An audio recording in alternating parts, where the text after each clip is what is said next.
Go live to Liberal MP Tim Wilson. Tim Wilson, what does it also say about the fact that Gladys Berejiklian is a centrist leader, a moderate Liberal?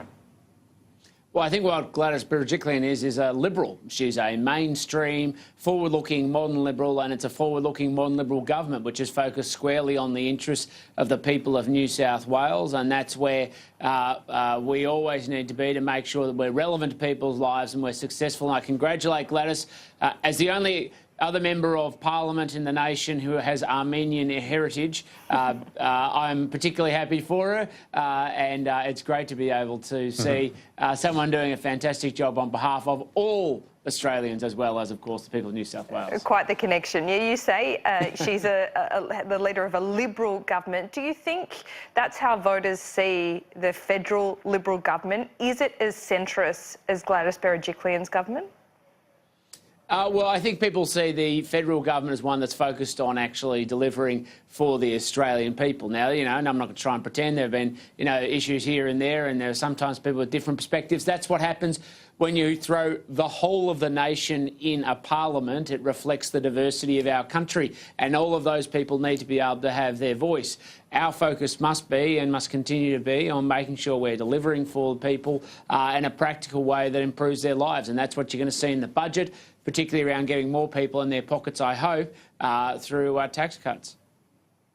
It also helped that the opponent had a shocker, and those comments about Asian migrants, I'm hearing that there's red-hot anger within the Labor Party about not just the political impact, but the disgraceful nature of the comments as well, coming from the progressive side of politics, Tim.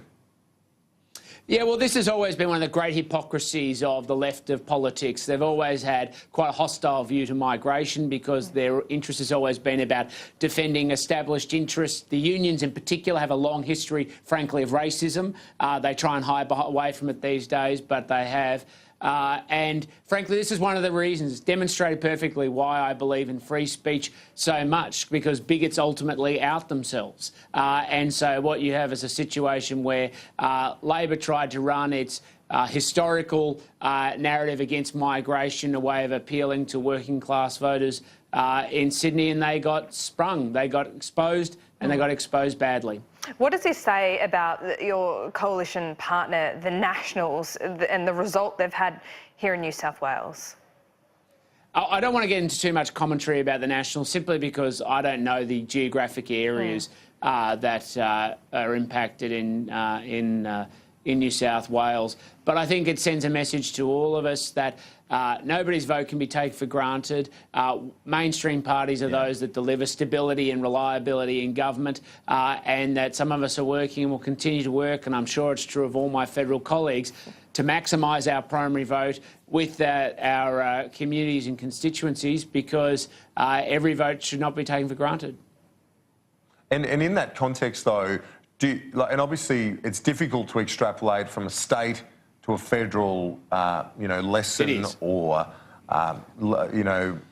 experience. But just in broad terms, for political leadership today, it's important. One, I think Gladys Berejiklian is authentic, which I think is a great attribute to have as a political leader. But the other thing is, though, is to be not sidetracked by ideology.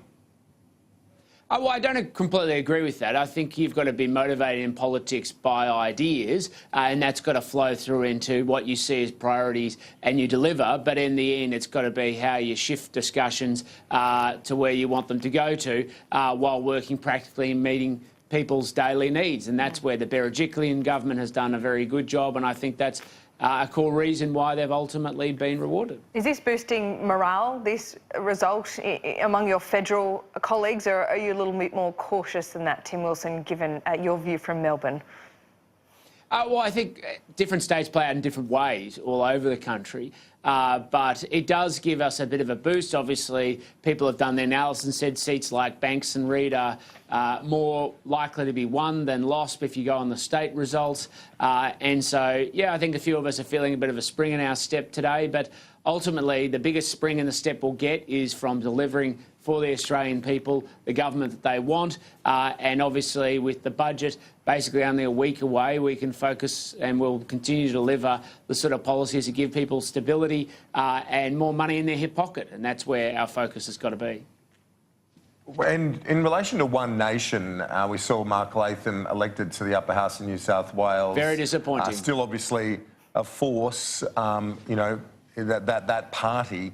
Do you want Mr Morrison to declare one way or another that, you know, you would preference One Nation last?